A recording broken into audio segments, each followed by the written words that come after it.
आदाब viewers, catch up cricket के नए एपिसोड के साथ मैं हूं डॉक्टर हफीज आवान और मामूल के मुताबिक साथ देंगे तौसीफ सत्ती ऑकलैंड न्यूजीलैंड से, मंशा अनवर एडमिंटन कनाडा से।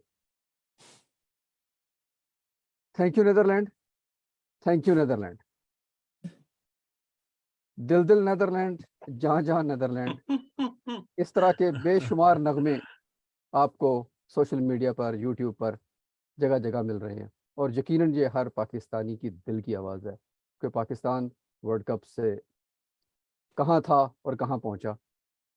तो इसलिए नेदरलैंड का थैंक यू तो यकीनन बनता है।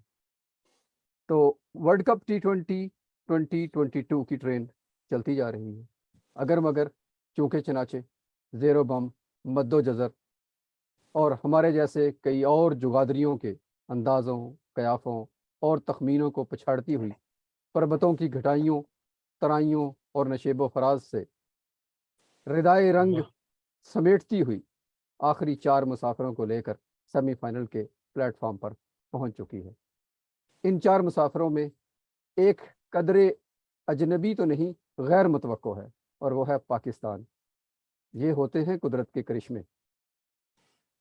तो सती साहब, ये वाकई कुदरत के करिश्मे हैं, मुआज़े हैं, या कोई पाकिस्तान का भी अमल दखल है इसमें? नहीं, बस ये देख लें कि सबसे पहले तो हम 2-3 मैचेस थे ना, तो एक तो पाकिस्तान ने बांग्लादेश को हराना था, which Pakistan were slightly favoured but not by big margin. दूसरा ये था कि हम एक्सपेक्ट कर रहे थे शायद ज़िम्बाब्वे अपसेट कर दे इंडिया को, क्योंकि उन्होंने पाकिस्तान को हराया हुआ था। लेकिन हम not even in our wildest dream we were thinking कि यार शायद क्या कहते हैं नीदरलैंड्स साउथ अफ्रीका को हरा दे, और अनएक्सपेक्टेड हो गया। South Africa choked at the wrong time. Netherlands में क्योंकि साउथ अफ्रीकन खिलाड़ी ही खेल रहे थे 4-5, तो शायद उनको एक एडवांटेज हो गया। Well that was an so I mean अगर हम कल में से पूछते, जैसे हमने प्रोग्राम भी किया कि पाकिस्तान के पहुंचने के क्या चांसेस है, तो बड़े कम चांसेस थे। लेकिन वो क्या कहते हैं, मुआवजे होते हैं और मुआवजे इसी तरह होते हैं। जी मंशा भाई, अब आते हैं हम मैच की तरफ, एनालिसिस की तरफ। पाकिस्तान बांग्लादेश, और कहीं कहीं हम कोशिश करेंगे कि साथ साथ साउथ अफ्रीका और नेदरलैंड वाले मैच की ग्लिम्पसेस भी आपको दे दें कि उसका चूंकि डायरेक्टली इस मैच पर असर था, और चूंकि वो मैच नेदरलैंड ने जीत लिया, तो नेदरलैंड के जीतने के बाद पाकिस्तान के लिए ये मैच अहम तो था ही सही, लेकिन और अहम हो गया क्योंकि सीधा सीधा ये क्वार्टर फाइनल बन गया। तो उस पाकिस्तान ने उस क्वार्टर फाइनल को कैसे लिया और बांग्लादेश ने कैसे लिया, तो अभी आपके सामने स्कोर कार्ड है। मंशा भाई, आप इनको लेते हैं कि जी। टॉस से शुरू करके कैसे अब बांग्लादेश ने बिल्कुल टॉस जीत के और बांग्लादेश ने पहले बैटिंग का फैसला किया और मेरे लिए राइट डिसीजन था। और ऊपर से देखिए इनकी फॉर्म में है दोनों, नजमुल हसन शांटू और लितन दास। लितन दास तो लास्ट मैच में ऑस्ट्रेलिया को बिल्कुल वो बीट करने के करीब थे, इतनी अच्छी उन्होंने बैटिंग की। तो मेरा हाल है, और जब वो उन्होंने स्विंग को वो निगेट करने के लिए थोड़ा चल के खेले अफरीदी को, और जैसे अफरीदी ने उनको देखा, उनको टप्पा किया, उन्होंने 6 मार दिया। तो बहुत ही जबरदस्त टाइम कर रहे थे और बहुत ही डेंजरस उनके टच में लग रहे थे। तो पाकिस्तान की गुड लक हुई कि दोबारा बॉल को निकल के उन्होंने वो डैब किया और वो पॉइंट पे कैच हो गए। तो मेरे हाल वहां से थोड़ी गुड लक हमारी शुरू हुई, थोड़ा कॉन्फिडेंस हमें आया। लेकिन दोबारा उसके बाद मैं देखूं, शंटू और सौमेश सरकार ने उसको दोबारा 4 मार के और दोबारा उस सिचुएशन में वो ले आए कि जहां पे बांग्लादेश दोबारा एक दफा तेज खेल सकता था। एज यूजुअल, जब आप सोचते हैं कि लेग स्पिनर लगाया और लेफ्टी बैट्समैन के सामने नहीं लगाना चाहिए, लेकिन शादाब लगे और उन्होंने एक वो जो आजकल रिवर्स स्वीप का एक बहुत ज्यादा फैशन है, उन्होंने मारा और वो हाई कैच था, लेकिन अच्छा किया शान मसूद ने और वो पॉइंट पे कैच हो गया। और नेक्स्ट बॉल वो कंट्रोवर्शियल शाकिब अल हसन का डिसीजन है, और वो डिसीजन पे हमारी सेपरेट एपिसोड है, वो आप कमेंट्स में देख सकते हैं और हमारे चैनल पे जाएं और उसको आप देख सकते हैं। उसमें हमने डिटेल में डिस्कस किया कि क्या वो आउट था, नहीं था, या क्या था। लेकिन वो एक कंट्रोवर्शियल आउट था और फिर नीचे से अफीफ हुसैन भी बहुत उनकी फॉर्म में। खैर वो अपनी तरफ से उन्होंने बहुत कोशिश की, लेकिन मेरा जो सेकंड स्पेल था अफरीदी का, और इस तरह उससे फिर वो कंट्रोल नहीं कर सके। नूरुल हसन, मुसद्दिक हुसैन, तस्कीन, इन सब ने स्कोर किए 10-10, 15-15, जो कि एंड में स्कोर को अच्छा कर सकते थे, लेकिन ड्यू टू अच्छी बॉलिंग की वजह से वो नहीं कर पाए। तो अगर मैं अब बांग्लादेश की, डॉक्टर साहब, अगर मैं पाकिस्तान की बॉलिंग शेयर कर दूं। बॉलिंग शेयर कर दीजिए। जी सती।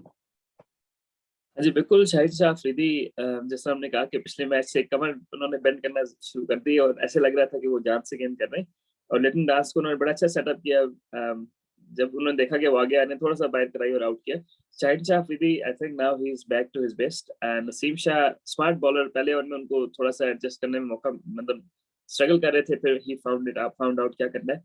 वसीम स्टार्ट अच्छा नहीं लिया उन्होंने लेकिन एक ना एक तो बॉलर का बुरा दिन होता है, तो उन्होंने सेकंड ओवर था वो अच्छा किया, पहले में स्ट्रगल किया। Haris Rauf came back really strong. पहले मैच के बाद उन्होंने अपनी लाइन लेंथ और विकेट को बेहतर रीड किया। शादाब खान एज यूजुअल कि कहते हैं आई थिंक उनका जो 2 विकेट्स थे एक ओवर में, सुमिया सारकर और शकीब उल हसन जो 2 बॉलों पे 2 आउट किए, वही मैच चेंजिंग बना और इफ्तिखार को बॉलिंग का चांस मिल गया व्हिच वाज रियली गुड क्योंकि लेफ्ट हैंडर्स थे और इफ्तिखार एक्सपीरियंस बॉलर हैं। मुझे नहीं पता कि उनसे पहले बॉल क्यों नहीं कराते।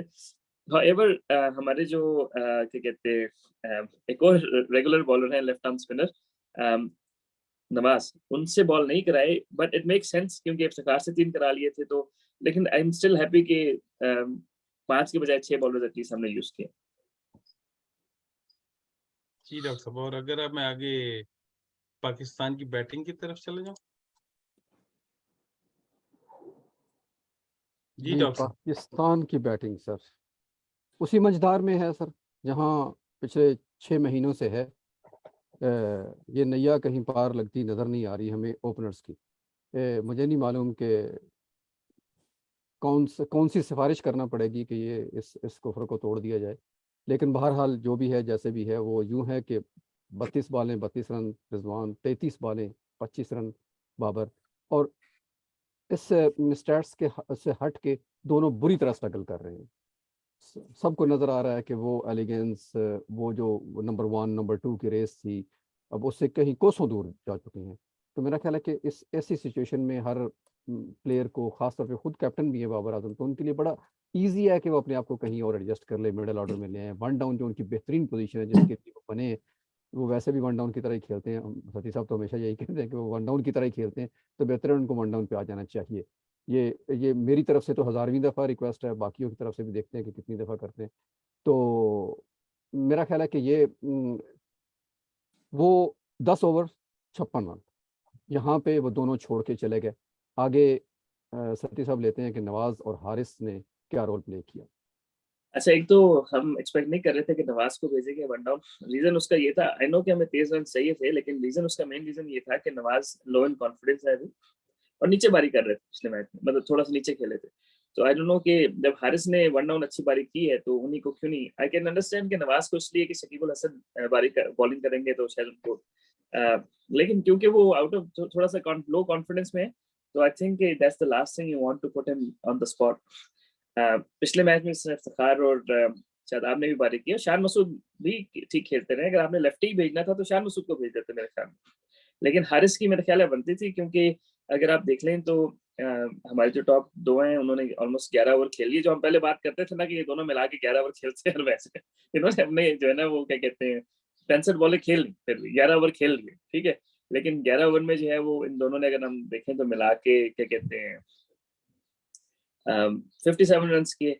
तो वहां से ओवरऑल हारिस अगर वो तेज इनिंग ना खेलता तो हम फिर फंस गए थे तो आई डोंट नो कि नवाज को ऊपर भेजने की क्या लॉजिक थी, क्योंकि आपके पास इन फॉर्म इफ्तिखार, शादाब पड़े हुए, शान मसूद है, तो नवाज को नीचे भी खिलाया जा सकता था इस तरह पहले खिलाते थे। तो I didn't get that sense of why Nawaz was sent up and why Haris didn't bat higher. जहाँ पे हम ओपनर्स की बात की तो मंशा भाई, वो जिस तरह हमारे मोहल्ले में होता है ना, एक जिसका बैट होता है और जिसकी विकेट होती है, उन दोनों को ओपनर भेजना पड़ता है तो मुझे तो बिल्कुल ऐसे सही ही बात। लग रहा है और कोई रीजन नहीं है, क्योंकि individuals are not bigger than country. ठीक है, एरन फिंच थे, जब वो थोड़े से स्ट्रगल कर रहे थे, वो चौथे पे भी खेले, तीसरे वो हर नंबर पे ऊपर नीचे जाते रहे ताकि मतलब अपने आप को फॉर्म में वापस लाए ना। तो रिजवान को बड़ा क्लियर सारे बता रहे हैं कि भाई नीचे जाओगे तो थोड़ा ओपन फील्ड मिलेगा तो आप अपनी फॉर्म वापस ला सकते हैं, लेकिन वो भी बजिद है। तो मनसा भाई मुझे हमें बताएंगे कि ये बैट और स्टंप्स इनकी तो नहीं है कि इनको नहीं हिला बिल्कुल इसी सकते तरह, बाकी सारे मुझे बैट्समैन इसी अच्छे तरह थे। लग रहा है कि ये स्टंप्स रिजवान के हैं और बल्ला बाबर आजम के हैं, और जो विकेट है शायद शाहीन अफरीदी और हारिस की। इनको अलावा बाकी हम किसी को नहीं। ये चलें जोक्स अपार्ट, लेकिन मेरा ख्याल है कि ये अभी भी टाइम है हमारे पास, हमें एक चांस मिल गया, हम सेमीफाइनल में हैं। 2 मैच नीचे आके दोबारा ऊपर आना चाहते हैं तो भी आ सकते हैं, फॉर्म लग जाती है दोबारा आ जाए। लेकिन पाकिस्तान के लिए मेरा ख्याल इम्पोर्टेंट है, क्योंकि देखिए रिजवान को भी फिगर आउट कर लिया बाकी बॉलर्स ने कि उनको कहाँ पे खिलाना है। तो वो भी अभी स्ट्रगल करेंगे, और वो अनयूजुअल जो मेरे हिसाब से बंदा, बड़ी क्रूअल गेम है, बंदा जो चाहता है कि मैं इस ऑफ स्टंप को अपने आउट ना हो, तो वो फिर बीच में से आउट होना शुरू हो जाता है। जो उसकी पेट जगह होती है जहां से शॉट मारता है, वहां से मिस करना शुरू कर देता है। तो ये इसलिए मेरा ख्याल है अभी इनको बड़ी ही प्लानिंग से जाना पड़ेगा, क्योंकि देखिए जितने लोग हैं वो सारे ऊपर नीचे आपने हिला दिए। नवाज कहाँ जहां भेज दें वो कहते हैं जी, हारिस जहां भेज दें, शान कहते हैं जी, इफ्तार जहां। तो वो ऊपर वाले 2 बंदे अगर उनसे भी नहीं खेला जा रहा तो उनको भी नीचे ऊपर कर दें, कोई ऐसी बात नहीं। जी, और मेरा ख्याल है कि हैट्स ऑफ टू हारिस, जिन्होंने आके जी गेम पेस को चेंज किया। 18 बॉलों पे 31 उन्होंने वही शॉटें जो किसी से नहीं लग रही थी उन्होंने मार के दिखाई। और उससे भी ज़्यादा खूबसूरत इनिंग्स जो खेली वो शान मसूद ने खेली बेसिकली, कि उन्होंने सिर्फ 2 चौके लगाए। 24 रन उन्होंने किए, लेकिन उन्होंने सिर्फ 2 चौकों मतलब उन्होंने बाउंड्रीज की तरफ मतलब इंटेंट शो ही नहीं की। तो बड़ा ग्राउंड है तो उन्होंने गैप्स में खेल के सिंगल डबल और 3 रन के लिए ज़्यादा एफर्ट की, जो कि मैच के लिए ज़रूरी था, क्योंकि लो स्कोरिंग मैच है तो आपको ऑल आउट शॉट मारने की ज़रूरत नहीं है। हालांकि अगर उसी उसी पैरेलल देखें, इंडिया का मैच भी कल हो रहा था, तो सूर्य कुमार यादव ने 64 रन किए, तो उन्होंने 48 रन उसमें बाउंड्री पे हासिल किए। तो मतलब बाउंड्री वो खेल सकते हैं, बड़े प्लेयर हैं ऑफ कोर्स, लेकिन मैच सिचुएशन को लेके जाना मेरा ख्याल है कि ज़्यादा अक्लमंदी और इंटेलिजेंस होती है, जो शान मसूद ने कल खूब खूब निभाई। डॉक्टर साहब, इंटेंट आपने शो कर ली, हारिस ने कुछ डिफरेंट नहीं किया, कुछ ऐसा नहीं किया, टेक्निक कुछ नहीं थी, बस वो क्रॉस जाके राउंड आके पीछे कर इंटेंट शो कर रहे थे कि मैं बॉलर को हिट करना चाहता हूँ। बॉलर उससे घबराए, उन्होंने चेंज किया। इंटेंट आपने शो करनी है, और मेरा हाल है वो यंग है जिसकी वजह से वो कर गए। बाकी शायद लोगों को अपने नंबर का मसला होता है, ये ना करते। पर इस तरह शान मसूद इंटेंट, उन्हें रनिंग्स तेज की, 2 उन्होंने बहुत तेज की है, और हर दफा उन्होंने 1 को 2 में कन्वर्ट किया। बिल्कुल आपकी बात सही है, शान मसूद की बड़ी क्रूशियल इनिंग थी। और अगर मैं बॉलिंग को शेयर कर दूं बांग्लादेश की, जी सती भाई। जी, इनके तस्कीन ने मैं थिंक फिगर बहुत इनजस्टिस कर रहे हैं उनके साथ। पहले 2 ओवर में उन्होंने खेलने नहीं दिया हमारे बैट्समैनों को, स्पेशली रिजवान को। पहले ओवर में एक ड्रॉप कैच हुआ, सीधा रेगुलेशन कैच था भाई, डाइव पता नहीं क्यों मारा था वो कीपर। उसके बाद टॉप एज पे छक्का लगा पीछे। तो उन्होंने he was too good for Rizwan, दोनों को उन्होंने तंग किया। उसके बाद नसूम जो है, मैंने फर्स्ट टाइम ही देखा है और बड़ी अलग गेंद थी। और गेंद आगे से उनका एक ग्लव भी लगा उसके, रिजवान के बाउंस किया आगे से। He wasn't an easy bowler to sweep, तो वो बहुत अल्लाह बॉल की। फिर कहते हैं शकीबुल हसन की जब बॉलिंग आई है, उन्होंने जब आगे पीछे ओवर किए हैं, तो पहले ओवर में मैं खैर ठीक किया। उसके बाद फिर थोड़ा सा उनको एग्रेसिव जब खेले उनके अगेंस्ट हारिस, तो वहां पे वो फंस गए। फिस एज यूजुअल इकोनॉमिकल, मेरे ख्याल है पाकिस्तान के राइट हैंडेड ज्यादा होते तो शायद वो ज्यादा तंग करते हैं, वो लेफ्ट हैंडर को उतना तंग नहीं करते जितना राइट हैंडर को करते हैं। और इबादत हुसैन बुरे बॉल नहीं किए, लेकिन मेरा ख्याल है अगर यहाँ पे वो एक ऑफ स्पिन में खिलाते तो शायद रिजल्ट डिफरेंट हो। बिल्कुल मेरा ख्याल है उनको मेहदी मिराज की कमी कल शदीद जी महसूस जी हुई होगी, कि वो जो कि बैटिंग भी कर लेते हैं, तो छठी ऑप्शन भी होती है उनके पास। जी बिल्कुल। तो डॉक्टर साहब, एक आखिरी सवाल मैं आपसे करूं कि मतलब ये मुझे बताएंगे, ये आज कप्तानी हमारी अच्छी थी? पहले सती साहब ले, ये क्वेश्चन को मैं बाद में लूंगा। अच्छा, जहाँ तक बॉलिंग की बात है, तो मैं हमेशा से कहता आया हूँ कि बाबर आजम को 5 से ज्यादा बॉलर्स यूज करने नहीं आते। तो आज उसने 6 यूज किए हैं, लेकिन जो रेगुलर बॉलर था उससे बॉल नहीं कराए, क्योंकि देखिए हर विकेट डिफरेंट होती है। कोई पता नहीं कि उसका नवाज से गेंद ग्रिप होना शुरू हो जाता, यू नेवर नो। एक आध ओवर तो कराना चाहिए था, बनता था मेरा ख्याल है। लेकिन खैर लेफ्ट हैंडर दरम्यान में उनके 2-3 थे, तो शायद इस वजह से नहीं कराए। लेकिन ये एक बड़ी अच्छी बात थी कि इफ्तिखार से आखिरकार उन्होंने बॉल करा ली। बड़े ग्राउंड्स हैं, इफ्तिखार स्मार्ट बॉलर हैं, पुराने क्रिकेटर हैं, he knows how to bowl on small grounds. तो बड़े ग्राउंड में तो बड़े जिगर से बॉल करेगा। तो मेरे ख्याल है वहां पे थोड़ा सा जो है वो पॉजिटिव ये है कि उन्होंने यूज कर लिया। बाकी नवाज को नहीं कराया, और नवाज को जब से डॉक्टर साहब इससे पहले बात कर रहे थे कि इंडिया के मैच में मार पड़ी है, उसके बाद से एक ओवर नहीं कराया। तो this was opportunity to give him some confidence. मैंने नहीं ख्याल कि नवाज को बाहर बिठाएंगे। तो अगर उनको एज अ बैट्समैन नंबर 3 खिलाना है एज अ कैप्टन, तो आई थिंक इससे बेहतर है कि उनको बाहर उठा लें, नंबर 3 को बैट्समैन खिला लें। जी ये डॉक्टर डॉक्टर साहब, मेरे ख्याल में ये मैं अगर बैटिंग से शुरू करूं तो नवाज़ का तीसरे नंबर पे आना वन डाउन जो बाबर की अपनी पोजीशन है, उस पे नवाज़ को भेजना मिस्टेक है, बहुत बड़ी मिस्टेक है। ख़ास तौर पे जैसे अभी आपने कहा कि वो इंडिया वाले मैच के बाद उन्होंने कॉन्फिडेंस लूज़ किया हुआ, और जब कोई भी प्लेयर कॉन्फिडेंस लूज करता है तो उसको वापस लाने के लिए वो अपनी स्ट्रेंथ पे उसको खिलाना चाहिए। वो बॉलिंग ऑलराउंडर है, तो मेरा ख्याल है कि उनको बॉलिंग में वापस लाना चाहिए, जहां से वो कॉन्फिडेंस आएगा उनका, और फिर बैटिंग आप जहां मर्जी चाहें जहां चाहें उनको भेज सकते हैं, ये कोई प्रॉब्लम नहीं। वो खेल खेल चुके हैं, वन डाउन भी खेल चुके हैं, लेकिन कल वाला मैच नवाज के लिए नहीं था जहां उनको ऊपर। और फिर उससे भी बड़ी बात यह है कि ये उसको मेरा ख्याल है क्लियर मैसेज नहीं दिया गया कि आपको क्यों भेजा जा रहा है। क्योंकि 11 बॉलों पे अगर आप 4 स्कोर कर रहे हैं फिर आउट होके जा रहे हैं, तो आप रोकने के लिए आए हैं, आप सिंगल डबल चलाने के लिए आए हैं या बाउंड्रीज के लिए आए हैं, उसका प्रेशर हारिस पे भी चला गया। तो मेरा ख्याल है कि वो काफी बड़ी मिस्टेक थी। अगर आप सिंगल डबल चलाने हैं तो शान मसूद को भेज दें, लेफ्टी भेजना है तो शान मसूद जो वैसे भी अच्छी फॉर्म में है, मुसलसल अच्छे रन कर रहे हैं, तो that was a great mistake. मेरा ख्याल है कि बॉलिंग उनको देनी चाहिए थी और वहीं से वो अपना कॉन्फिडेंस वापस लाते। और अब 7 बॉलर यूज हो जाएं तो ये भी ओवर को बताने की जरूरत है कि 11 भी बॉलिंग कर सकते हैं। अब 6 हो गए, होपफुली अगले मैच तक 7वां यूज हो जाएगा। जी सर साहब, आप कुछ कहना चाह रहे हैं सर साहब?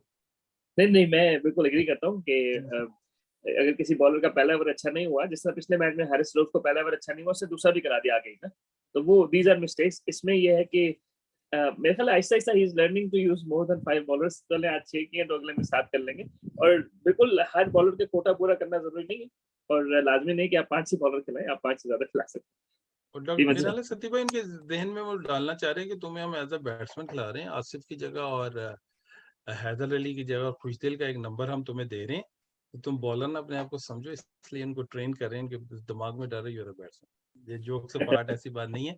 मेरा हाल है वो बहुत ही शानदार स्पिनर है, 1 साल से वो पावर प्ले में ओवर कर रहे हैं, और मुझे यकीन है कि न्यूजीलैंड के खिलाफ पावर प्ले में वो ओवर करेंगे। तो इसी के साथ ही आज के प्रोग्राम को डॉक्टर साहब कुछ ऐड करना चाहेंगे आप? जी बिल्कुल, मेरा ख्याल है कि हमें क्रेडिट देना चाहिए बांग्लादेश को, जो सेमीफाइनल की उम्मीदवार थी और तगड़ी उम्मीदवार थी। उन्होंने बहुत अच्छी क्रिकेट खेली, बहुत थोड़े स्कोर पे पाकिस्तान को फंसा लिया मैच को। तो मेरा ख्याल है कि थोड़ी सी उनके साथ कहीं ना कहीं मतलब वो मिस्टेक्स कह लें हो गई, कि जो इंडिया वाले मैच में भी उनको 5 रन की पेनल्टी वाला एपिसोड भी हुआ उनके साथ। और मतलब जो जो कुछ भी हुआ वो सब कुछ उनके अगेंस्ट ही गया। तो पाकिस्तान वाला भी शाकिब अल हसन का आउट होना भी उनके लिए क्रूशल साबित हुआ। तो इवन देन इन तमाम मिस्टेक्स के बावजूद Bangladesh played very well. I think they deserve this thing, और होपफुली कि अगली दफ़ा वो क्वालिफाई ज़रूर करेंगे। Well played Bangladesh. जी जी मेरे ख्याल है चले। इसके साथ एपिसोड क्लोज करते हैं। इंशाल्लाह हाजिर होंगे प्रीव्यू के साथ, पाकिस्तान न्यूजीलैंड बहुत जल्द। थैंक यू, अल्लाह हाफिज़। अल्लाह हाफिज।